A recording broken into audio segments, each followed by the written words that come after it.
I've watched men work 40 years at a job they hated, to buy things they didn't need, to impress people they didn't like. And at the end of all that effort, all that sacrifice, all that time gone and never coming back, they had very little to show for it. Not because they didn't work hard, they worked enormously hard, but because they worked hard on the wrong things, in the wrong direction, without ever once sitting down to ask the single most important question a person can ask. Why are some people prospering while I am simply surviving? That question used to keep me awake at night, and I'm glad it did. Because the night you stop asking that question is the night you accept a life that is less than what you are capable of. And I don't believe you were designed for less. I don't believe that for a moment. Here's what I found to be true after decades of studying human behavior. After watching thousands of people from every walk of life, the farmer and the executive, the teacher and the entrepreneur, the young person just starting out, and the seasoned man who has seen it all. What I found is this: the difference between the few who do and the many who only watch is not intelligence. It is not luck. It is not who your parents were or what zip code you were born in. The difference, the real difference, the one that matters, is philosophy. The philosophy you have developed or failed to develop about yourself, about time, about effort, about what is possible. Now, I know that word philosophy sounds academic. Sounds like something you study in a university classroom. But let me tell you how I mean it. Your philosophy is simply the way you think. It's the lens through which you see the world. And here is the remarkable thing. Two people can look at the exact same opportunity and see entirely different things. One sees risk and retreats. The other sees possibility and advances. Same opportunity, two completely different philosophies. And over time, those two people end up living in entirely different worlds. That is what we are going to explore today. Not motivation, not hype, not a list of tricks you can use to squeeze a little more productivity out of your Tuesday afternoon. No. What I want to explore with you today is the deeper question. The question of why the few who do are the envy of the many who only watch. And more importantly, which one are you going to choose to be? Because it is a choice. Let me say that plainly. It is a choice. The watcher and the doer live in the same world, breathe the same air, face the same economy, encounter the same obstacles. The wind blows on us all equally. The question, the only question that matters, is how you have set your sail. I remember it was a Tuesday morning in early fall in Idaho when Mr. Schoaf sat me down and said something I have never forgotten. I was 25 years old, broke, behind on my promises, a little ashamed, if I'm honest, of the gap between what I had told people I would become and what I had actually become. Mr. Schoaf looked at me, not with pity, never pity, but with the kind of steady clarity that only comes from a man who has figured something out. And he said, "Jim, your life is not a reflection of your circumstances. It is a reflection of your thinking." I wanted to argue with him. I had plenty of reasons, good reasons, I thought, for why things hadn't gone the way I'd planned. The economy, my upbringing, the way things had just sort of happened. But Mr. Schoaf wasn't interested in reasons. He said, "Jim, reasons are just the stories we tell ourselves to explain why we settled. And the trouble with those stories is that the more we tell them, the more we believe them. And the more we believe them, the more they become our cage." That was the beginning of a new kind of thinking for me. And I believe it can be the beginning of a new kind of thinking for you. Let me ask you something. When you look at the people in your life who are doing well, the ones who seem to have energy, who are building something, who wake up with purpose and go to bed with satisfaction, when you look at those people, what do you tell yourself? Most people, most watchers, tell themselves a story about luck or connections or timing. They just happened to be in the right place. They had someone open doors for them. It's easy for them because of this or that. And here is the tragic thing about those stories. They are designed not to explain someone else's success, but to protect your own inaction. Because if their success is the result of luck, then your lack of success isn't your fault. And if it isn't your fault, you don't have to change anything. But I want to gently, kindly tell you the truth. The few who do are not luckier than you. They are not smarter than you. In many cases, they started from worse situations than yours. What they have is a philosophy, a set of disciplines, a daily practice of doing what is necessary whether they feel like it or not. And that combination, philosophy plus disciplines plus consistency, compounds over time into something that looks, from the outside, like luck. It is not luck. It is the harvest of seeds planted patiently, in good soil, in the right season. And that harvest is available to anyone who is willing to do the planting. Now let me tell you about the watching life, because I think it deserves a full and honest description, not a dismissive one. The watching life is not lazy. Please understand that. The watcher often works very hard. They are busy. They are tired at the end of the day. They have real obligations and real pressures. They are not sitting on a couch eating bonbons and wondering why life passed them by. The watcher is often genuinely exhausted from a life that is full of activity but short on progress. And that, the exhaustion without the progress, is one of the most demoralizing experiences a human being can have. You run and run and run and look up and you haven't moved. You are like a man on a treadmill. Enormous energy expenditure. Zero distance traveled. The watching life has a particular texture to it. You know it if you've lived it, and I've lived it. At 25 years old, broke, promises I couldn't keep, I was the definition of a watcher. Not because I didn't want more. I desperately wanted more. But wanting more and deciding to do what is required to have more are two completely different things. The wanting is easy, the deciding is hard. And the doing, the consistent, daily, disciplined doing, that is where most people stop. Here is something my father taught me. And my father was a farmer. A good farmer, a man of genuine and deep wisdom. The kind of wisdom you earn from rising before dawn every day for 40 years and learning to read the sky and the soil. He said to me once, "Son, the field doesn't care how you feel. The crop doesn't care if you had a bad week or a hard month. The seasons don't wait for you to feel ready." And he was right. The seasons don't wait. Spring comes on its own schedule. The soil is ready when it is ready. And if you haven't prepared, if you haven't done the planting when planting was called for, then fall will come and the field will be empty. And you will watch your neighbor bring in his harvest and wonder where the summer went. That is the watching life, wondering where the seasons went. The doing life is different. The doing life is not without struggle. Please never mistake what I am saying for a promise of ease. The few who do struggle just as much as anyone else, but there is a fundamental difference in the nature of their struggle. The watcher struggles against the same circumstance, the same problem, the same limitation, over and over and over, year after year. Because nothing changes, because the philosophy hasn't changed, the disciplines haven't changed, and so the results don't change. The doer struggles forward. Their struggle has movement, it has direction. They encounter problems, yes, but new problems. Problems that represent progress. Problems you only encounter once you've solved the previous ones. There is a dignity in that kind of struggle, a satisfaction. Even on the hard days, even when things are difficult, the doer knows they are moving. And that knowledge alone is worth more than any amount of temporary comfort. I want to spend some time now on the matter of disciplines, because I think this is the great misunderstood topic of personal development. When people hear the word discipline, they often think restriction, sacrifice, the absence of pleasure, a grim, joyless commitment to doing hard things. And if that is what discipline meant, I wouldn't ask it of you. A life without joy is not a life well lived. But here is what discipline actually is. Discipline is doing the things that your future self will thank you for. It is investing today for the sake of tomorrow. And the beautiful truth about disciplines is this: they are small. They are not dramatic. They are not heroic. They are the quiet, daily, almost invisible choices that nobody notices and nobody praises, and that gradually, compoundingly, irreversibly separate the few from the many. Reading, that is a discipline. Not reading a book a decade, not reading when you feel inspired, reading consistently, daily, intentionally. Miss a meal, but don't miss your reading. I said that years ago, and I mean it as deeply today as I did then. Because the person who reads one good book per month on their industry, on their craft, on human behavior,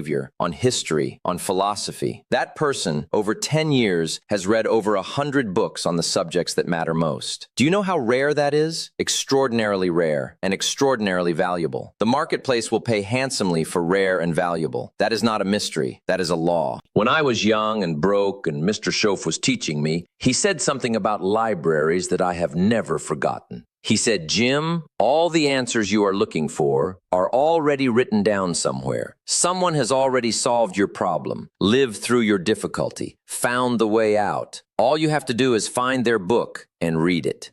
I have spent the better part of my adult life in libraries and bookstores, and I can tell you, he was absolutely right. The answers are there. They are waiting. The library is free. The knowledge is available to everyone equally, and yet so few go there. So few sit down and actually read and think and apply. Why? Because watching is easier than doing. Because television is more immediately entertaining than a book. Because the short-term pleasures of distraction are more immediately satisfying than the long-term rewards of study. And this is the trap, the beautiful, seductive, devastating trap of the watching life. The rewards of watching are immediate and hollow. The rewards of doing are delayed and profound. My father understood this from farming. You plant the seed in spring, and you do not see the harvest until fall. You cannot rush it. You cannot argue with the soil. You cannot work overtime and get your corn 3 months early. The law of the harvest is absolute. You reap what you sow. You reap more than you sow, and you reap later than you sow. Later than you sow. That phrase is worth sitting with, because most people give up between the planting and the harvest. They do the work, don't see immediate results, and decide it isn't working. But the seed is in the ground, and the ground doesn't give it back to you just because you stop believing. Now let me talk about something that I believe is one of the most powerful forces shaping a human life. More powerful than intelligence, more powerful than work ethic, perhaps even more powerful than desire. And that force is association, the people around you. Here is a law I have observed operating without exception in 40 years of study. You will become the combined average of the 5 people you spend the most time with. Not approximately, not generally, with a precision that will astonish you if you stop to examine it honestly. Your income, your thinking, your values, your habits, your level of ambition or the lack of it. All of these are profoundly shaped, far more than most people are comfortable admitting, by the people they choose to spend their time with. Now, I want to be careful here, because I am not suggesting you abandon your family or dismiss your old friends. What I am suggesting is that you be intentional, conscious, aware, because most people construct their associations entirely by accident, by proximity, by habit. They spend time with whoever happens to be near, and then they wonder why their thinking hasn't expanded, why their results haven't improved, why 5 years have passed and nothing has materially changed. The few who do are not casual about their associations. They seek out people who challenge them, people who have done what they are trying to do, people who think at a higher level, who ask better questions, whose standards are higher than their own. Not to be intimidated by those people, but to be elevated by them, because you rise to the level of your associations. This is not poetic. This is physiological. This is how human beings actually work. I remember sitting in a room with a group of men who were genuinely successful. Not wealthy in the hollow, showy way, but successful in the real way, the way that comes from years of right thinking and right action. And I remember the feeling in that room. It was not intimidation. It was not inadequacy. It was something closer to clarity, a sense that more was possible, that the standard I had been holding myself to was simply too low, that what I had accepted as the ceiling was actually just a floor for people who thought differently. That one afternoon changed the trajectory of my next 10 years. Not because anything was said to me directly, not because I received advice, but because of the feeling in that room, the level of thinking, the level of expectation.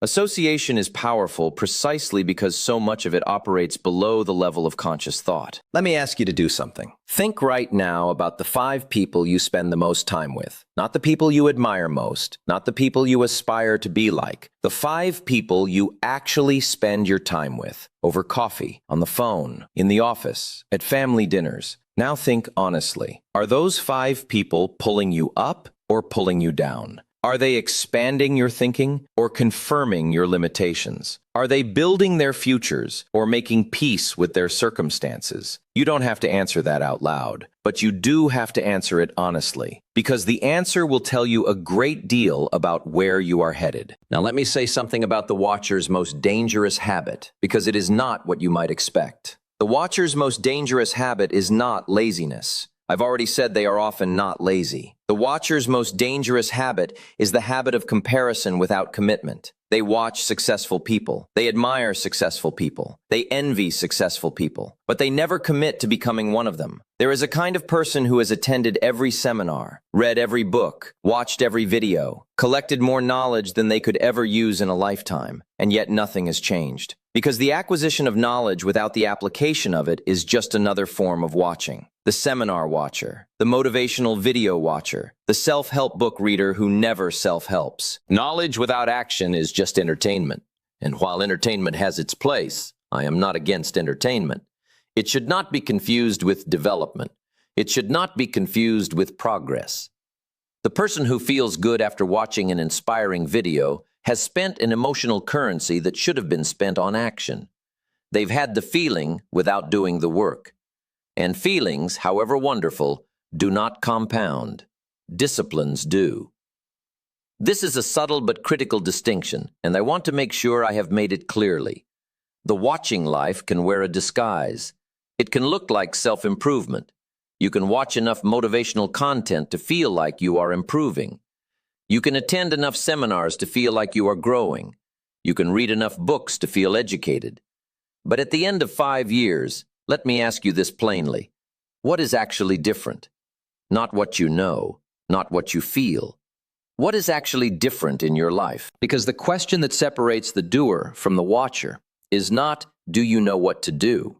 The watcher often knows what to do. They know they should read more. They know they should save more. They know they should exercise, work on their relationships, develop new skills. They know. The question is not knowledge. The question is, what did you do today that your future self will thank you for? What did you do today? Not what did you plan to do? Not what did you intend to do? What did you actually do? Mr. Schoaf said to me once, and this is one of the things he said that I keep coming back to even now, decades later. He said, Jim, success is nothing more than the daily disciplines practiced consistently over time. Daily, disciplines, consistently, over time. Every word in that sentence is load-bearing. Every word is pulling its full weight, daily. Not when you feel inspired, not when circumstances are favorable, not when you have more time, daily, every day, including the days when you don't feel like it, including the days when the results seem far away, including the days when the watching life seems easier and more comfortable. Those days, especially those days, are when the disciplines matter most. I want to talk about time now, because I believe that how a person thinks about time, their philosophy of time, may be the single greatest determinant of what they will achieve in their life. Not money, not talent, not opportunity, time. Here is what I mean. Most people think about time as a backdrop, as the thing that everything else happens against. Time is just there, passing, while they live their lives. And this kind of passive relationship with time leads to a life that simply happens. Events occur, years pass, birthdays arrive, and the person who has treated time as a backdrop finds one day that the backdrop has mostly run out, and they have not done the painting they intended. The few who do think about time actively, they think about it as a resource, a capital, something that is being spent whether they choose to spend it wisely or not. They understand, truly understand in their bones, that the time they are spending right now is not a rehearsal, that this Tuesday afternoon is not a practice run for the real Tuesday afternoon that comes later. This is it. This is the real one, and it is going whether you are building on it or not. Now here is what is remarkable about time. Unlike money, unlike talent, unlike connections, time is distributed with perfect equality. The billionaire and the struggling young person have identical time accounts. 24 hours per day, 8,760 hours per year. Not one more, not one less. Time is the one resource that does not discriminate. And yet, look at what different people produce from the same 24 hours. Look at what the doer builds in a year compared to the watcher. How is that possible when they start with exactly the same raw material? Philosophy, disciplines, choices. The doer thinks about each hour as an investment. The watcher thinks about each hour as something to get through. And this difference, a difference so subtle it would be hard to observe on any single day, accumulates over years into outcomes that look like entirely different lives. I remember a conversation I had with a man who was genuinely frustrated. He was in his mid-30s, working hard, but somehow still in the same place he'd been 5 years before. And he said to me, Mr. Rohn, I don't understand it. I work as hard as anyone I know. I give everything to my job. Why am I not further along? And I asked him, "How much time do you spend each week working on yourself, not on your job?" He thought about it for a moment, genuinely thought about it. And then he said, "I guess I don't really do that." And there was the answer to his question. He was building someone else's dream, working hard on someone else's future, giving his best energy, his best hours, his best thinking to an employer, which is not wrong. There is nothing wrong with working hard at your job, but without also investing that same quality of effort into his own development. He was treating himself as a fixed asset rather than a growing one. You must work harder on yourself than you do on your job. I've said that probably 10,000 times, because it needs saying 10,000 times. Not because it's complicated. It's one of the simplest ideas I've ever had, but because it cuts against a deeply ingrained habit. We are trained from childhood to work on external things, to do our homework, do our chores, do our job. Nobody sits us down and says, "Now do your daily reading. Now reflect on your week. Now study your philosophy. Now sit quietly and think about what you want and what is required to get there." Nobody teaches us to work on ourselves. We have to choose to do that. And most people never make that choice. The few who do make it, and they make it consistently, not once, not in a burst of New Year's resolution energy that fades by February. They make it every day, quietly, without an audience, without applause. They read when no one is watching. They plan when no one is impressed. They work on their craft at 6 in the morning before the world wakes up, and at 10 at night when everyone else has turned on the television. And that quiet, unseen work is the seed of everything they will one day harvest. The harvest is visible. The planting rarely is. Let me spend some time now on the matter of goals, because here again is an area where the watcher and the doer differ in ways that are not immediately obvious. The watcher has wishes. The doer has goals. And those sound like the same thing. Both are about wanting a future that is better than the present. But the difference between a wish and a goal is the difference between a dream and a plan. A wish has no structure. A wish has no timeline. A wish has no daily action attached to it. A wish is passive. You make a wish, and then you wait to see if it comes true. A goal is different. A goal is a commitment. A goal says, "I have decided where I am going. I know what it will require. I am aware of the obstacles, and I have broken the destination into steps, and those steps into daily actions, and those daily actions into disciplines." A goal is a wish with a backbone. Now I want to talk about the fear of setting goals, because I think this is something that does not get enough attention. Many people do not set goals, not because they are unambitious, but because they are afraid. Afraid of what exactly? Afraid of disappointment. Afraid of setting a target and not reaching it. Afraid that if they write down what they want and then fall short, it will confirm something they fear about themselves, that they are not enough, that they cannot do it, that they will fail. And so instead of setting goals and risking disappointment, they keep their desires in the vague, comfortable realm of wishes, where failure is impossible because nothing was ever committed to. I've always wanted to travel. Not, I am going to Italy in 18 months and here is how I am saving for it. I've always thought about starting a business. Not, I am starting a business and here is my plan and here is my timeline. The vagueness is protection, but it is also a prison. The few who do write it down, they commit to it on paper, in ink, in specificity. They name the year, they name the number, they name the place. And then, and this is the part that separates the people who set goals from the people who achieve them, they review those goals regularly, daily or weekly. They keep the destination in view so that every decision they make every day is filtered through one question. Does this move me toward where I am going or away from it? That single question, applied consistently, is one of the most powerful disciplines a human being can practice. Does this move me toward or away from my goals? It works on everything, on how you spend your evenings, on who you spend your time with, on what you read, on what you eat, on the opportunities you pursue and the ones you decline. Everything, when filtered through that question, becomes clearer. Let me talk about something that I think is profoundly misunderstood, and that is the relationship between difficulty and value. There is a law operating in human life, in nature, in the marketplace, in every arena of achievement that says the most valuable things are the most difficult to obtain or develop. This is not a cruel joke the universe is playing on us. This is a mechanism of nature that is genuinely wise. If everything valuable were easy to obtain, nothing would be valuable. It is precisely the difficulty difficulty that creates the value. The diamond is rare because it requires enormous pressure and time to form. The master musician is rare because it requires years of daily practice to develop that skill. The leader of genuine character is rare because it requires decades of right choices in difficult circumstances. Now, here is where most people misunderstand the law. They see the difficulty and they retreat. They decide that if something is hard, it probably isn't for them. Or they try it and find it difficult and interpret the difficulty as a signal that they lack the natural talent for it and should stop. But the few who do understand that the difficulty is the opportunity. They understand that most people will stop when it gets hard, and therefore, the person who doesn't stop is, by definition, rare. And rare things are valuable, and valuable things are rewarded generously by the marketplace. Let me give you a simple example. Writing. The ability to write clearly and compellingly, to take a complex idea and express it in a way that is easy to understand and persuasive. This is one of the most valuable skills a person can develop.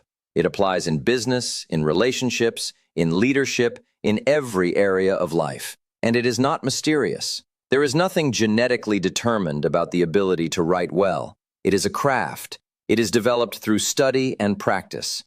Every person reading this could, with commitment, develop genuine skill as a writer.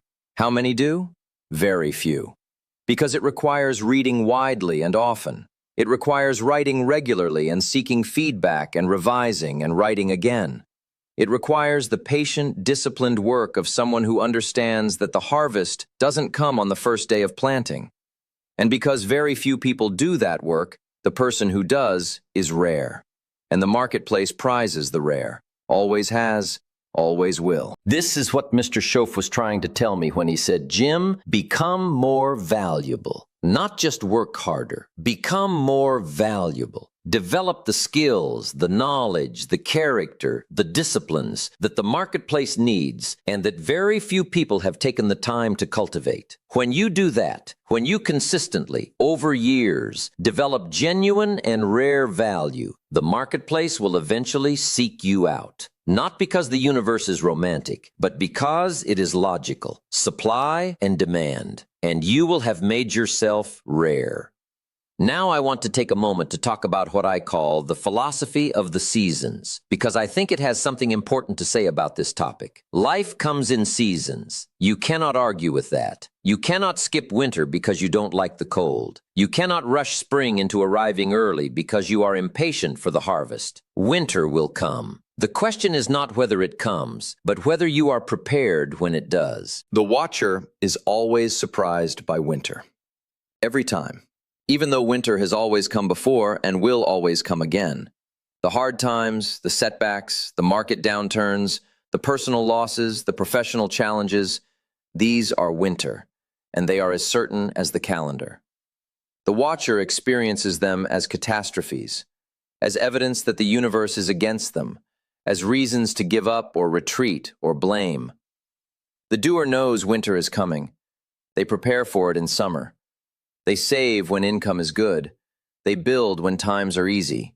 They strengthen their skills, their relationships, their health, their reserves. Not because they are pessimistic, but because they are wise, because they have learned from experience, from history, from the quiet counsel of books and mentors, that every summer is followed by fall, and every fall by winter. And here is the remarkable thing. When you have prepared for winter, it loses its power over you. The cold is still cold. The difficulty is still difficult, but it does not break you because you are ready and because you know, with the certainty of someone who has studied the seasons, that winter will pass, that spring will come, that the effort you invest in these cold and difficult months will eventually produce a harvest. This is one of the most important lessons I have ever learned. The future belongs to those who prepare for it, not those who wish for it, not those who deserve it in some abstract moral sense. Those who actually prepare for it, practically, disciplinedly, daily. My father knew this. Every fall, after the harvest was in, he was already planning for the next spring, looking at the soil, reading the almanac, thinking about what had worked and what hadn't. The harvest wasn't even cool, and he was already preparing for the next planting. That is the mind of the doer. always a season ahead, always preparing. Let me talk now about something that I think sits at the very center of this entire conversation, and that is the matter of personal responsibility. I have said it before, and I will say it again, and I will keep saying it, because it is perhaps the most liberating idea a person can embrace. You are responsible for your life, completely, fully, without exception. The choices you have made, the habits you have developed, the associations you have cultivated, the philosophy you have adopted or failed to adopt, these are yours. They are not the result of your circumstances, your upbringing, the economy, your employer, your family, the government, or the alignment of the planets.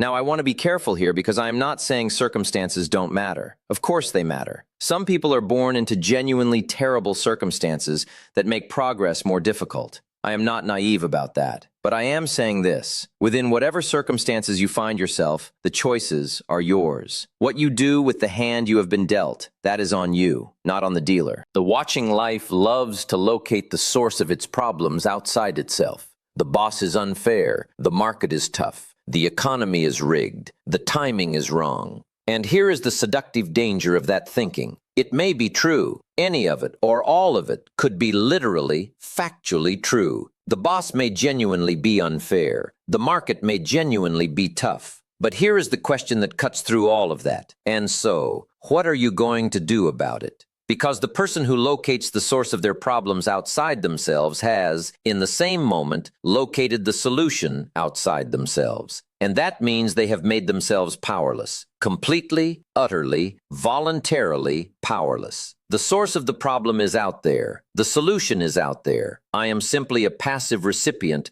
of whatever comes my way. The doer thinks differently. The doer says, the circumstances may be what they are. I did not choose all of them. Some of them are genuinely unfair. But I am going to start right here with what I have, and I am going to do what is in my power to do. Today. Not when things improve. Not when circumstances change. Today. That shift from external to internal locus of responsibility is one of the most powerful transformations a human being can make, and it is available to anyone. It costs nothing. It requires no special talent or privilege or connection. It requires only the willingness to say, I am responsible, and then to live that out through daily choices and disciplines. Mr. Schoaf said something to me about this that I carry with me to this day. He said, Jim, if you don't like where you are, move. You are not a tree. I laughed when he said it, and then I stopped laughing and thought about it for about 3 weeks. You are not a tree. Trees are rooted. Trees don't have a choice about where they stand. They grow where they are planted. But you are not a tree. You have mobility, geographical, mental, philosophical, professional. You have the ability to change where you are rooted. But first you have to recognize that you have that choice. And most people don't recognize it because they have been standing in the same spot for so long that they have forgotten they have feet. Now let me spend some time on the matter of value and the marketplace, because this is a practical conversation as much as a philosophical one, and I think the practical dimension deserves serious attention. The marketplace, and by this I mean the economy, the world of work, the arena of exchange in which we all participate. The marketplace does not care about your intentions. It does not care about your effort in isolation. It does not care about how much you need money or how deserving you are of success. The marketplace cares about one thing only: value. What do you bring? What problem do you solve? What skill or knowledge or service do you offer that other people need badly enough to exchange their resources for? This is not a cynical view of the world. It is an accurate one. And accuracy, even when it's initially uncomfortable, is the foundation of progress. The question the watcher asks about the marketplace is, what am I owed? How much should I be earning? What is a fair wage for my time? What do I deserve based on my years of service and my loyalty and my effort? The question the doer asks is, what am I worth? Not what am I owed, what am I worth? And then, this is the critical piece, what do I need to do to become more worth? How do I make myself more valuable? What skills should I develop? What knowledge should I acquire? What problem should I learn to solve that the marketplace pays well to have solved? The distinction between those two questions, what am I owed versus what am I worth, determines virtually everything about a person's financial future. The first question makes you a passive recipient of what others decide to give you.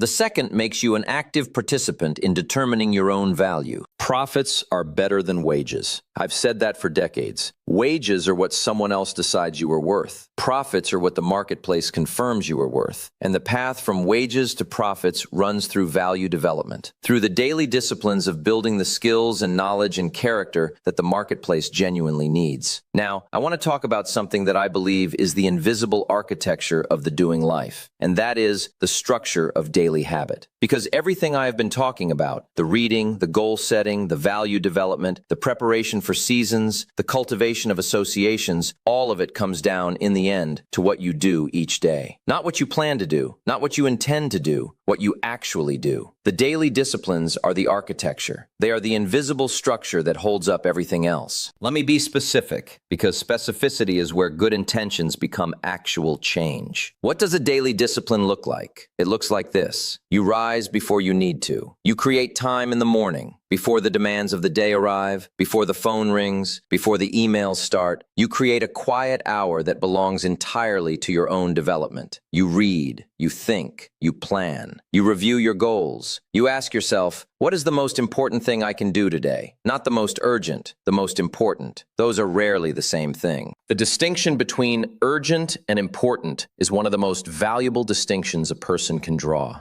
Urgency creates noise. It demands attention immediately, loudly, insistently. And so most people spend their days responding to the urgent, putting out fires, dealing with whatever is in front of them. And the important things, the things that would genuinely change the trajectory of their lives, the important things get pushed to tomorrow. And tomorrow's important things get pushed to the next day. And 5 years pass, and the important things are still waiting.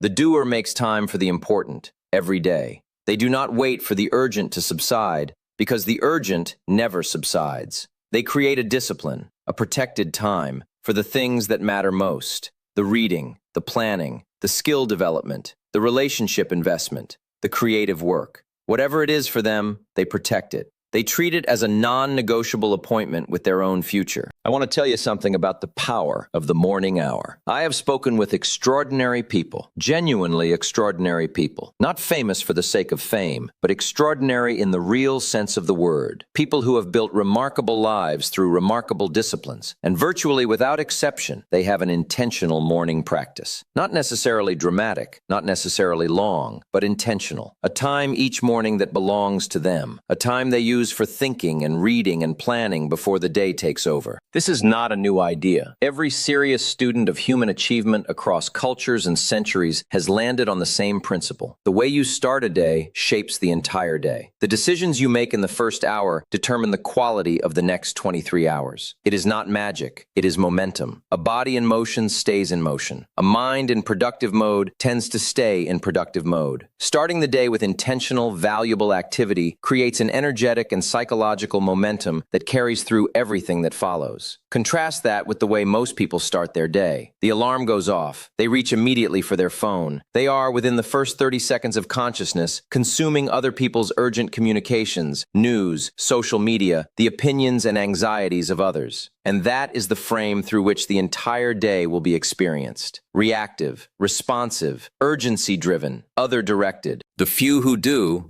are intentional about the first hour. They protect it fiercely. They understand that how they set the sail in the morning determines where the ship goes for the rest of the day. Now let me talk about the discipline of learning. I want to go deeper on this because I think it deserves more than a passing mention. We live in a time of extraordinary access to knowledge. Information is everywhere.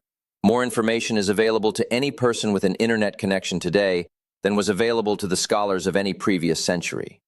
The barrier to learning has never been lower. And yet, for most people, real learning, the deep, disciplined, applied kind of learning that actually changes your thinking and your behavior, is rarer than ever. Because the abundance of information has created the illusion of knowledge. People scroll through news and social media and feel informed. They watch videos and feel educated. But there is a vast difference between consuming information and developing understanding, between exposure and mastery, between knowing and doing. Real learning requires something that the modern attention economy is specifically designed to prevent. It requires sustained attention. It requires sitting with a difficult idea until it becomes clear. It requires the discomfort of not immediately understanding something and staying with that discomfort until the understanding comes. It requires thinking, not just absorbing. It requires applying what you learn to your actual life and observing what happens and adjusting. This kind of learning is slow. It is not immediately entertaining. It does not provide the quick dopamine hit of social media or the momentary satisfaction of a short video. It is the kind of work that builds genuine competence over time. And in a world where almost everyone is choosing the fast, shallow, immediately gratifying version of learning, the person who chooses the slow, deep, applied version is, again, extraordinarily rare and extraordinarily valuable. I used to say to young people, find a book written by someone who has achieved what you want to achieve. Read it carefully. Read it more than once. Make notes. Not just summaries. Those are nearly useless. Ask instead, what specific actions is this person describing? What are the principles they are operating from? How does this apply to my situation right now? And then apply it. And then observe what happens. And then read the next book. Do that consistently for 3 years and you will be a different person. I don't mean that poetically. I mean it practically, observably, measurably different. Because you will have genuinely developed new understanding, new thinking, new tools, and those tools will begin to produce new results. The thing is, well, let me say it this way. Most people read a book expecting the book to change their life. But the book cannot change your life. Only you can change your life. The book gives you information, ideas, perspective. What you do with those ideas, how you apply them, how you let them challenge and expand your thinking, how you translate them into daily disciplines, that is entirely up to you. The book is a seed. You are the soil.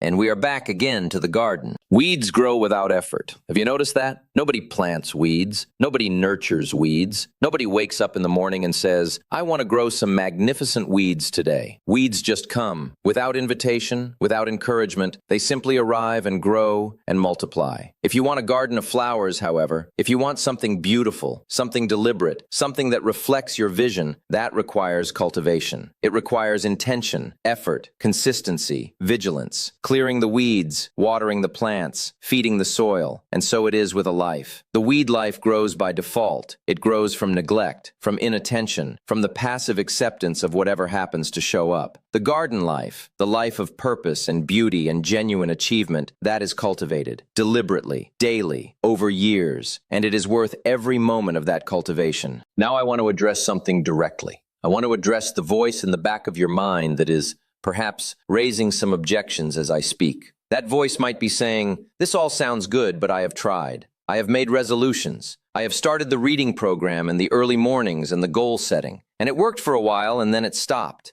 And I'm tired of starting and stopping. I'm tired of the cycle of enthusiasm and collapse. I hear that. And I want to honor it because it comes from real experience. Most people who find themselves watching rather than doing are not uninformed. They know what the disciplines are. They have heard the message. They have even tried to implement it.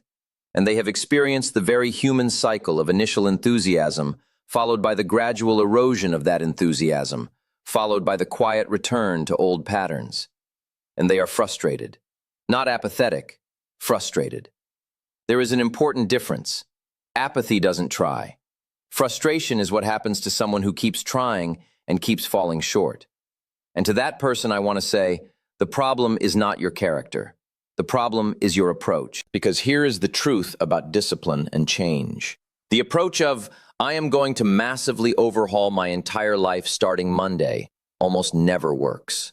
Not because people lack willpower, but because the human mind and body are deeply conservative.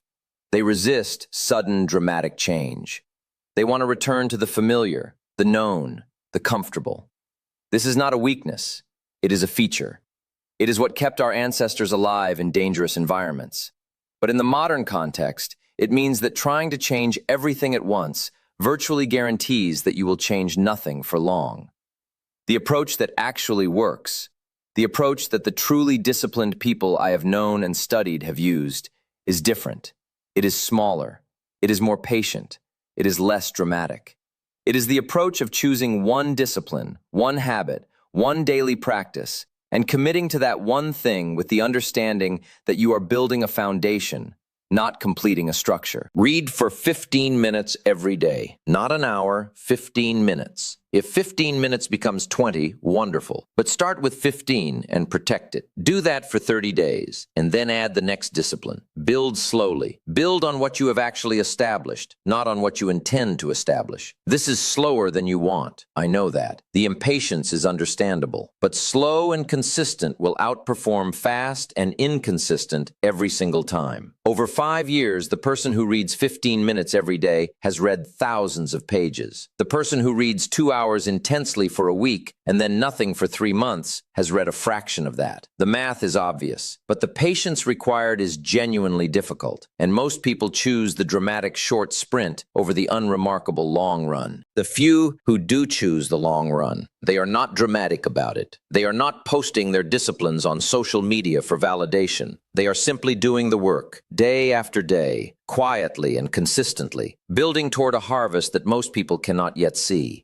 I want to spend some time now on character, because I think it is the aspect of personal development that is most often overlooked in conversations about success. And yet it is, in many ways, the foundation on which everything else is built. Character is not your personality. It is not how likable you are, or how charming, or how well you present yourself. Character is what you do when no one is watching. It is the private choices, the decisions you make when there is no audience, when there is no immediate consequence, when the easy thing and the right thing diverge. Character is built in those moments. And it is in those moments that the doer and the watcher most clearly differ. The watcher often behaves well when the stakes are visible, when the boss is watching, when reputation is on the line, when there is a clear, immediate consequence for choosing poorly. But when no one is watching, the watcher cuts corners, takes the shortcut, tells themselves a story about why this particular exception is justified. The doer behaves consistently, not because they are morally superior in some abstract sense, but because they understand something the watcher has not yet grasped. Every choice, observed or not, plants a seed. Every corner cut weakens the foundation. Every private compromise erodes the character that is, ultimately, the architecture of the life they are trying to build. My father said to me once, "Son,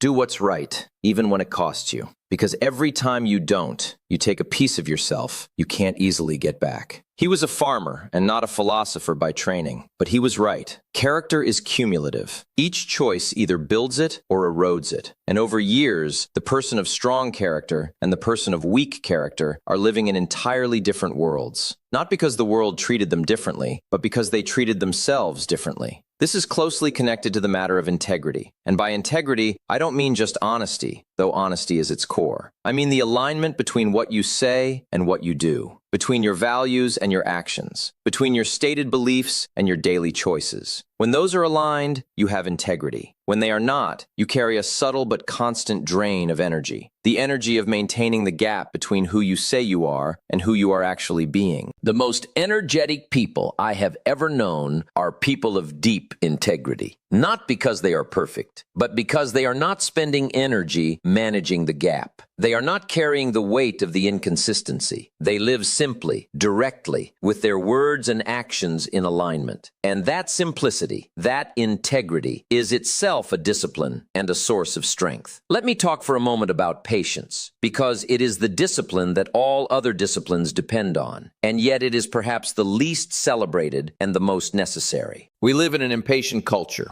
We have been trained to expect speed, information instantly, gratification immediately, results now. And this training, which is deep and pervasive and reinforced every time we reach for our phones, is one of the greatest obstacles to the doing life. Because the doing life is fundamentally a patient life. It is a life that understands at the deepest level that meaningful outcomes take time, that the harvest follows the planting, that you cannot rush the seasons. The impatient person starts and stops, tries and abandons, plants seeds and digs them up after a week to see why they haven't sprouted yet. The patient person plants and waits, waters and tends, returns to the field every day, trusts the process, and falls. Patience is not passivity. I want to be very clear about that. The patient person is not sitting idly, waiting for something to happen. Patience is active. It is the consistent daily doing without requiring immediate evidence that it is working. It is the discipline of acting on principle rather than on evidence, of doing the reading even when you can't yet see how it is changing you, of making the calls even when they don't immediately yield results, of building the skills even when the marketplace hasn't yet recognized them. Mr. Schoaf taught me this with a farming analogy. He said, "Jim, the farmer doesn't stand in the field in December demanding to know where his harvest is. He knows he planted in spring. He knows he tended in summer. He knows fall will bring what fall brings. He is patient, not because he is passive, but because he understands the process." Understand the process. That is patience. Not resignation, not passivity. Understanding that value builds over time, that compound interest operates in every domain of life, that the disciplines practiced today are seeds that will produce a harvest you cannot yet see. Understanding that is what makes patience possible, and patience is what makes everything else possible. Now let me draw some of these threads together, because I think it is important to see how they connect. Philosophy shapes habits. Habits shape character. Character shapes reputation. Reputation shapes opportunity. Opportunity, seized with skill and consistency, shapes results. And results, accumulated over time, shape a life. Everything begins with philosophy, with the way you think, with what you believe is possible for you and what you believe is required. Change the philosophy and you change everything downstream from it. This is why I have spent decades talking about the inner game rather than the outer game. Because the outer game, the tactics, the strategies, the specific actions, those are secondary. Secondary, not unimportant, but secondary. The primary work is the inner work, the development of a philosophy worthy of the life you want to build, the cultivation of beliefs that support rather than undermine your effort, the discipline of thinking clearly, honestly, and ambitiously about what is possible and what is required. The watcher is often trying to change the outer without changing the inner. They are trying new strategies with old thinking. They are attempting to build on a foundation that hasn't been strengthened, and the house keeps falling down, not because they are building wrong, but because the ground beneath it hasn't been prepared. The doer builds from the inside out. First the philosophy, then the disciplines, then the daily habits. And from that foundation, the outer results follow as naturally as the harvest follows the planting. Not quickly, not easily, but inevitably. Here is something worth considering. The gap between where you are and where you want to be is not a mystery. It is measurable. It is the accumulated difference over time between what you have done and what is required. Every day that passes is either reducing that gap or widening it. There is no neutral. There is no maintaining. You are either moving toward or moving away from. Every single day. That is not a frightening idea. It is a clarifying one. Because if every day matters, and it does, it genuinely does, then today matters. This day, not the day after you've resolved things, not the Monday when you start fresh. Today, this morning, this afternoon. What you choose to do with the next hour is a real vote, cast in the real world, for the kind of person you are becoming. Let me ask you something, and I want you to take this question seriously, not just hear it and move on. 5 years from today, you will be 5 years older. That is a certainty. The only question is whether you will be 5 years wiser, 5 years more skilled, 5 years further along in building the life you are capable of building, or whether you will simply be 5 years older, having arrived in a future that looks essentially like the present you are standing in right now. Both futures are possible. Both require the same passage of time. The difference is in the choices made during those 5 years, the disciplines practiced or neglected, the associations cultivated or accepted by default, the philosophy examined and strengthened or left unchanged. 5 years is not that long. I have watched 5 years pass in what felt like an afternoon, and I have also watched people transform themselves in 5 years beyond what they would have imagined possible. Not because 5 years is a long time, but because 5 years of consistent daily discipline produces an enormous harvest. I remember a young man, this was years ago, and I won't use his real name, but I remember he came to me in genuine frustration. In his early 30s, feeling stuck, feeling like the years were passing without the progress he had imagined for himself when he was young. He was not a bad man, not lazy, not unintelligent. He was, in many ways, quite capable, but he had no philosophy, no daily disciplines, no structure for his days beyond responding to whatever the day threw at him. He was reactive where he needed to be proactive, consumed where he needed to be productive. We sat down and I asked him, "What do you read?" He said he didn't really read much. "What have you been learning in the last year?" He said he'd been too busy. "What does a typical morning look like for you?"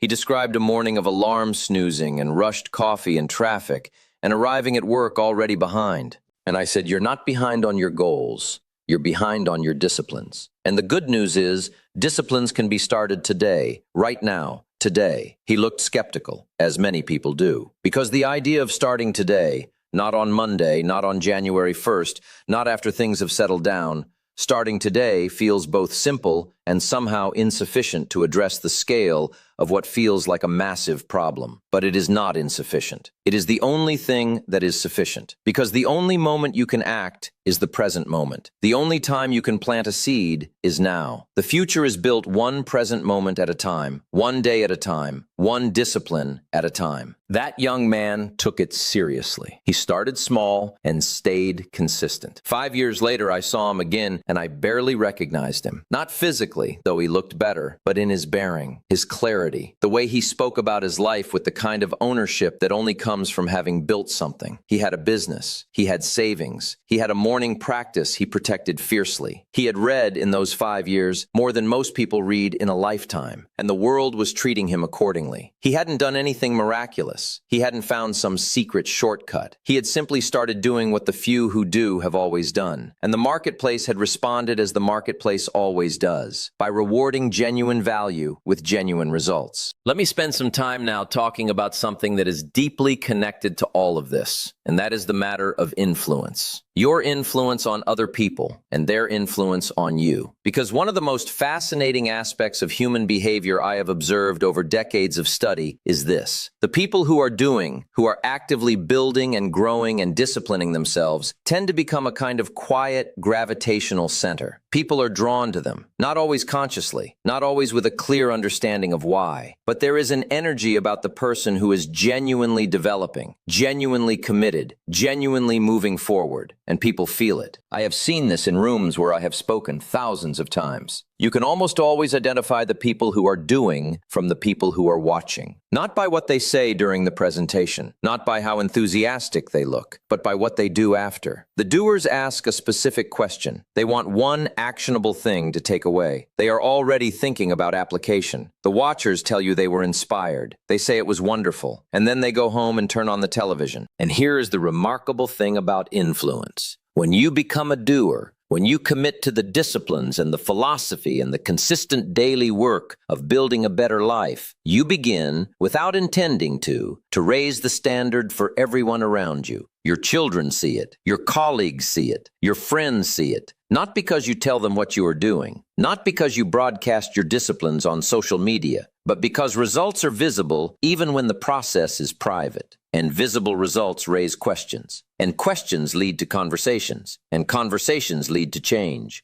This is one of the most beautiful side effects of the doing life. Not only does it transform your own circumstances, it becomes in time a model, an example, a living argument for what is possible. And the people closest to you who see the transformation most clearly are the ones most likely to be moved by it. I've watched this happen in families in particular. A man or a woman who commits to personal development, who takes their disciplines seriously, who reads and grows and builds, that person over 5 years changes the entire atmosphere of their home, not through lectures or pressure or demands, through example, through the quiet, consistent demonstration that a life well built is not just a theory. It is real. It is possible. It is happening right here in this house, in this family. My father was like that. He never gave a speech about hard work. He never sat us down and delivered a lecture on the value of discipline. He simply worked, consistently, daily, without drama. He was in the field before dawn and finished with the day's work before most men had thought about starting. And watching that, year after year, season after season, shaped something in me that no amount of schooling could have provided. The understanding, at a cellular level, that results come from effort, that preparation produces harvest, that you get what you plant, and you plant by showing up. The influence of example is more powerful than the influence of instruction. Always. The few who do understand this, whether they articulate it or not, they are not trying to influence others. They are simply becoming the person they intend to be. But the becoming itself becomes an influence. And over time, over decades, one life lived with discipline and philosophy and integrity ripples outward in ways that are impossible to fully measure. Now, I want to address something that comes up often when I talk about these matters, and that is the question of balance. People will say, Mr. Rohn, this all sounds wonderful, but what about enjoyment? What about rest? What about a life that has some pleasure in it? If I am disciplining myself every moment of every day, when do I enjoy what I am building? And it is a fair question, a genuinely important one, because a life of pure, grinding discipline, joyless and relentless, is not a well-lived life. It is another kind of prison, and I am not asking anyone to live in a prison. Here is how I think about it. The disciplines are not in opposition to enjoyment. They are its precondition. The person who has prepared well, who has planted faithfully, and tended the garden with care, that person's enjoyment of the harvest is qualitatively different from the enjoyment of someone who has not prepared. There is a satisfaction in rest that is earned, a pleasure in leisure that is deserved, a delight in celebration that comes from knowing what it cost. When my father sat on the porch in the evening, after the work was done, and the work was genuinely, thoroughly done, there was something in that rest that I have never seen on the face of someone who simply avoided the work. It wasn't just relaxation, it was completion. It was the satisfaction of a man who had done what was required and could now, with a clean conscience and an easy heart, enjoy the evening. That is the enjoyment I am after, not the hollow pleasure of distraction, the entertainment that fills time without enriching it, but the deep, genuine, earned pleasure of a life being well lived. And that kind of pleasure requires the disciplines as its foundation. The disciplines don't take enjoyment away, they make it real. There is also this. When you develop the habits of the doing life, when you take your disciplines seriously and your development seriously, the activities of growth themselves become enjoyable. The reading becomes pleasurable. The thinking becomes satisfying. The planning becomes energizing. Not always, and not on every day. There will be days when the discipline is hard, and the book is dull, and the planning feels futile. Those days are real, and they matter. But over time, the disciplines become part of who you are, not something you do reluctantly. They become your nature, and your nature, lived daily, is the most comfortable thing in the world. I want to say something now about failure, because this conversation about the few who do would be incomplete without an honest account of failure and what role it plays. The few who do fail, often. More than the watchers, in fact. And this is a paradox worth sitting with. The person who takes action will fail more than the person who doesn't take action, because you cannot fail at something you haven't attempted. The watcher is protected from the failure of the attempt, but they are not protected from the failure of the unlived life, which is a quieter and ultimately more devastating kind of failure. The doer fails forward. This is the phrase I find most useful. They fail in the direction of the goal. Each failure teaches something, provides data, refines the approach, strengthens the resolve. The failure of the doer is not the end of the story. It is a chapter in a story that is still being written. The watcher often uses the fear of failure as a reason to not begin. What if it doesn't work? Well, what if it does? And more importantly, what if you never find out because you never tried? The fear of failure keeps more people from their potential than all the obstacles combined. Because the obstacles are real but external. They can be worked around, worked through, worked over. But the fear of failure is internal. It is the enemy inside the gates, and it cannot be defeated by working around it. It must be faced directly, honestly, with the understanding that failure is not the worst outcome. The worst outcome is the life not fully attempted. I failed. I want to be clear about that. At 25, I was not just broke in a financial sense. I was failing at the basic project of becoming the person I had said I would become. I had told people things about my future that I had not delivered on. I had made promises, to myself mostly, but also to the people who cared about me, that I had not kept. And that is a particular kind of failure that cuts deeply. Not the failure of circumstances, but the failure of character, the gap between word and action. Mr. Schoaf didn't let me wallow in that failure. He acknowledged it plainly. He was not the kind of man who softened difficult truths, but he also said, Jim, the failure is information. The only way to waste it is to learn nothing from it. What had I learned?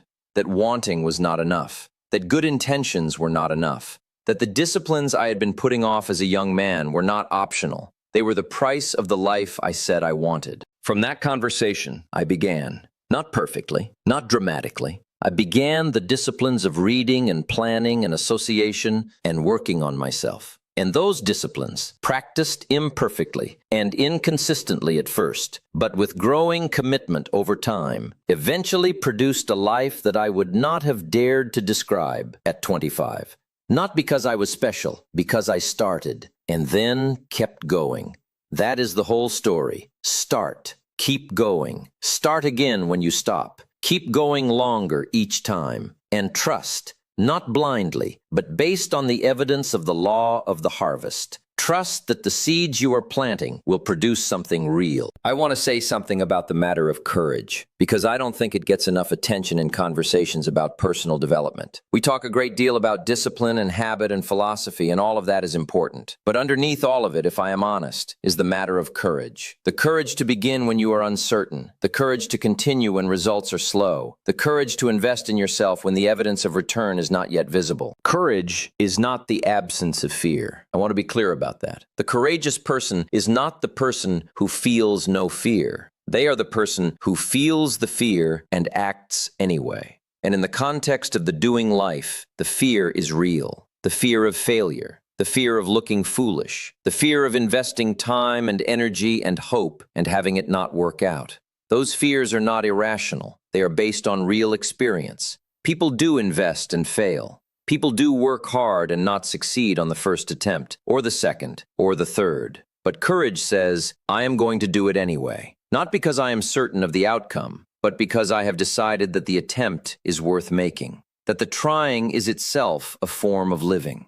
That the alternative, the safe, watched, unlived life, is more frightening than any failure I might encounter in the attempting. That is the courage I am talking about. Not heroic courage, not dramatic courage. The quiet, private, daily courage of the person who decides, again today, to do the reading rather than watch the television, to plan rather than drift, to invest rather than spend, to build rather than wait. These are small acts, but accumulated over years, they are the architecture of an extraordinary life. There is no magic. There never was. There is just the patient, disciplined, consistent daily practice of getting better, of becoming more valuable, of developing the philosophy and the habits and the character that compound over time into a life that is genuinely, measurably better than the one you started with. And that life is available to you. It is not reserved for a special class of people who were born with particular gifts or particular advantages. It is available to anyone who is willing to make the daily choice,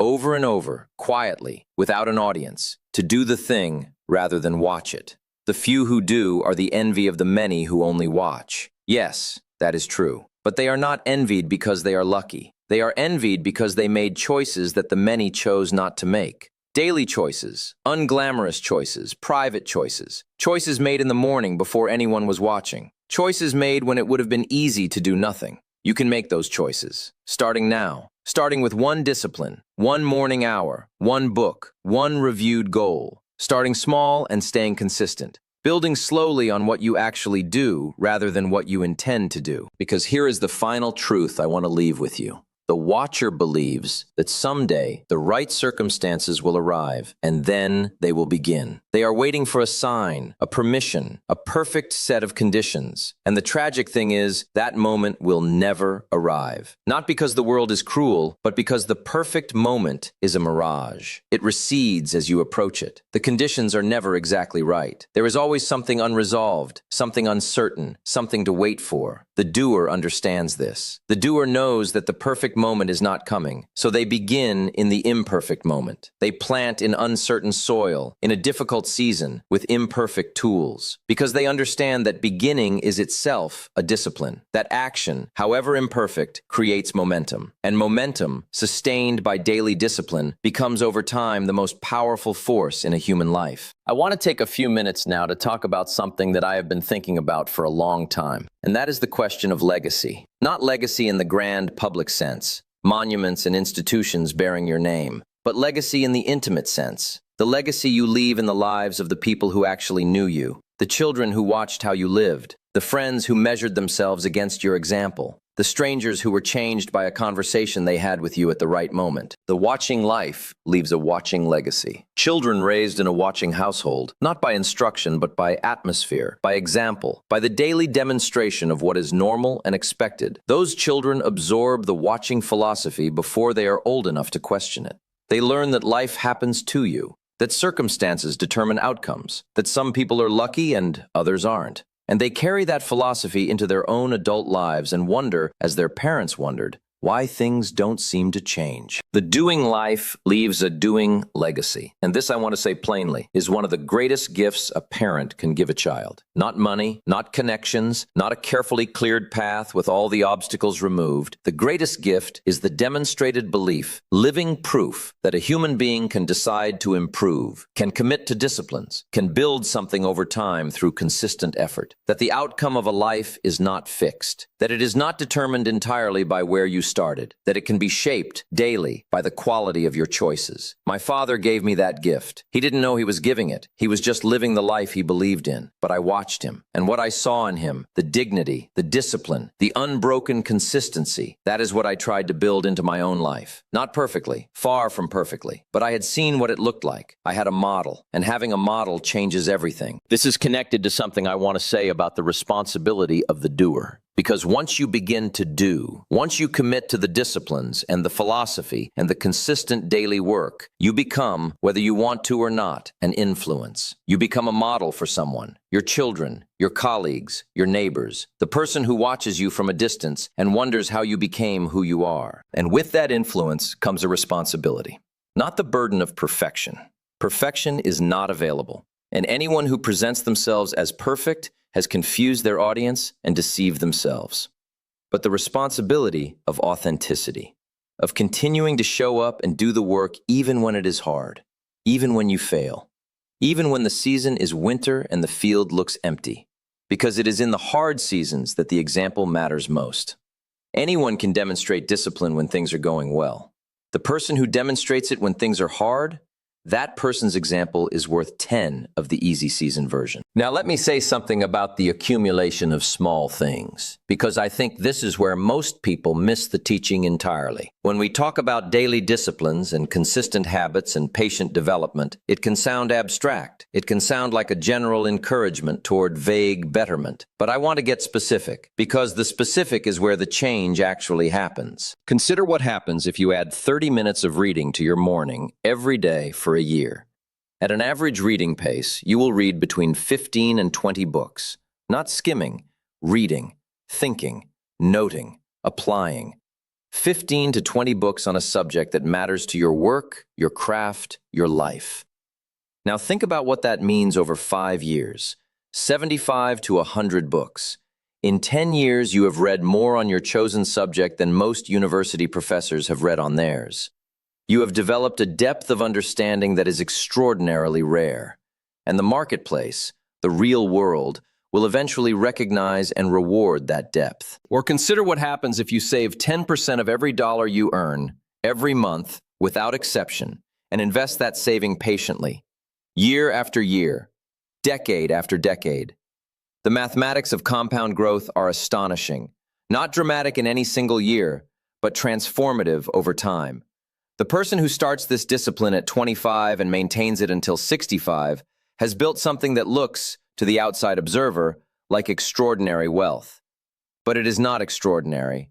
It is simply the harvest of an ordinary discipline practiced consistently over time. Or consider the discipline of writing. 1 page a day. Not great writing necessarily, not polished, publication-ready prose, just 1 page of honest reflection, planning, observation, or creative work. 1 page. In a year, you have 365 pages. In 5 years, nearly 2,000. In 10 years, an archive of thought and experience and reflection that most people have never taken the time to build. And the act of daily writing itself, independent of what you have written, changes how you think. It slows you down. It forces clarity. It reveals with uncomfortable precision the difference between what you think you believe and what you actually believe. These are not dramatic prescriptions. They are quiet ones. But quietness and power are not opposites. The most powerful force forces in nature are often the quietest. The acorn growing into an oak does not make a sound. The tide reshaping the coastline is nearly imperceptible on any single day. But over time, over patient, consistent, unremarkable time, the acorn is an oak, and the coastline has been transformed. That is the doing life. Not loud, not dramatic, not a highlight reel of heroic moments. A quiet, daily, patient, compounding commitment to becoming more, to planting more, to building the foundation that the visible life eventually stands on. And I want to say one more thing before I bring this to its close. Because I know that some of you listening have heard things like this before. You have heard about disciplines and habits and philosophies, and you have tried, genuinely tried, and found it hard. And you have wondered if the teaching is real, or if it is simply a beautiful story that works for other people but not for you. And to you, I want to say, it is real. I know it is real because I was the person for whom it seemed not to work. I was broke at 25 and struggling at 30, and still working out the disciplines well into my adult years. It did not all click at once. It did not transform overnight. It was slow and inconsistent, and often discouraging. But it was real. And the disciplines, practiced imperfectly over long enough a time, did eventually produce what they promised. The harvest is real. It simply comes on its own schedule. Not yours, not mine. The soil's schedule. The law's schedule. And the law is patient. It does not penalize you for the years you planted badly, or not at all. It simply responds to what you plant going forward. Today's seed is tomorrow's harvest. The past is the past. The soil doesn't hold it against you. I want to say one more thing about the matter of self-education, and I want to say it plainly because I think it is one of the most important economic principles of our time. Formal education is a fine thing. I am not against it. It gives you the foundation. But formal education ends. It is bounded. You attend, you learn what the curriculum prescribes, you receive the certificate, and you go into the world. And from that point forward, most people's formal learning is over. Self-education never ends. That is its power. The person who commits to self-education, who reads continuously, who seeks mentors, who attends seminars not as entertainment but as genuine study, who reflects on experience and draws lessons rather than simply accumulating events, that person is learning and growing every single year of their adult life. And the compounding of that learning is immense. Formal education will make you a living. Self-education will make you a fortune. I've said that for decades, and I believe it today as completely as I believed it the first time it occurred to me. Not because formal education is without value, but because self-education doesn't stop at 22 or 25 or 30. It goes all the way to the end. And the person who is still learning at 60 has a depth, a breadth, an accumulation of insight that no amount of early formal training could have produced. Now here's the thing about self-education that most people miss. It is not passive. Watching a video is not self-education. Reading a headline is not self-education. Even reading a book is not, by itself, self-education. Self-education requires engagement. It requires the discipline of asking, what am I learning? How does this connect to what I already know? How does this challenge what I thought I knew? What specific action or shift in thinking does this suggest? That kind of engaged, reflective learning requires effort. It requires sitting with discomfort. It requires being willing to be changed, really changed, not just superficially informed by what you read and study and experience. And that willingness to be changed is itself a form of courage, because change is uncomfortable, even good change, even the change that makes you better. The old patterns are familiar and the new ones are strange, and there is always a period of difficulty in the transition. But the person who is willing to go through that difficulty, to let the new learning actually change how they think and behave, rather than just adding to their store of interesting information, that person is genuinely developing. And genuine development over time produces a life that is genuinely different. Not just more informed, but more capable, more valuable. more free. Let me also say something about health, because it is connected to everything I have been discussing, and yet often left out of the conversation. The body is the vehicle through which all of your disciplines are practiced. All of your thinking, your reading, your planning, your working, all of it is done through a body. And a neglected body will undermine every other discipline eventually. Energy matters. Clarity of mind matters. The ability to be present and focused and capable of sustained effort. These are physical as well as mental qualities, and they require the same discipline and investment as your intellectual development. I am not going to prescribe a specific regimen, but I will say this. The few who do take their physical health seriously, not as an aesthetic project, not primarily about appearance, but as an investment in their capacity to do the work, to be present for their families, to bring full energy to their vocation, to think clearly and act decisively. Those things require a body that is properly maintained. And proper maintenance requires, like all disciplines, a daily commitment that doesn't wait for perfect conditions. The body, like the field, requires regular attention, not periodic, heroic, dramatic effort followed by long neglect, but consistent, unglamorous, daily care. The walk taken every morning, the meal prepared thoughtfully rather than grabbed in haste, the sleep protected fiercely as the restoration it is. These are not glamorous disciplines, but they are foundational ones, and the person who neglects them will find, over time, that the other disciplines become harder and harder to sustain, because everything eventually runs through the body. The doing life is a whole life. It does not compartmentalize. The same philosophy that governs your professional development governs your physical health, your relationships, your finances, your spiritual life. The same principle, plant deliberately, tend consistently, harvest patiently, applies everywhere. And the person who applies it everywhere, who builds the whole life rather than just one aspect of it, achieves something that is rare and genuine and worth building toward. Begin. That is the word I want to leave you with. Not someday, not Monday, not when things settle down. Now, today, with one small, real, committed discipline that you will practice tomorrow and the day after and the day after that. Build on it. Add to it. Let it compound. Because 5 years from now, and 5 years will come whether you choose or not, 5 years from now, you will either arrive somewhere remarkable, somewhere built by the daily choices made between now and then, or you will arrive 5 years older in a future that looks very much like today. The choice is not dramatic. It is not made in one heroic moment. It is made in the quiet, ordinary, daily choice to do the thing rather than watch it. To be one of the few who do. To set your sail. The wind blows on us all. It always has. It always will. The same wind of circumstance, of challenge, of opportunity, of difficulty. The same wind blows on every one of us equally.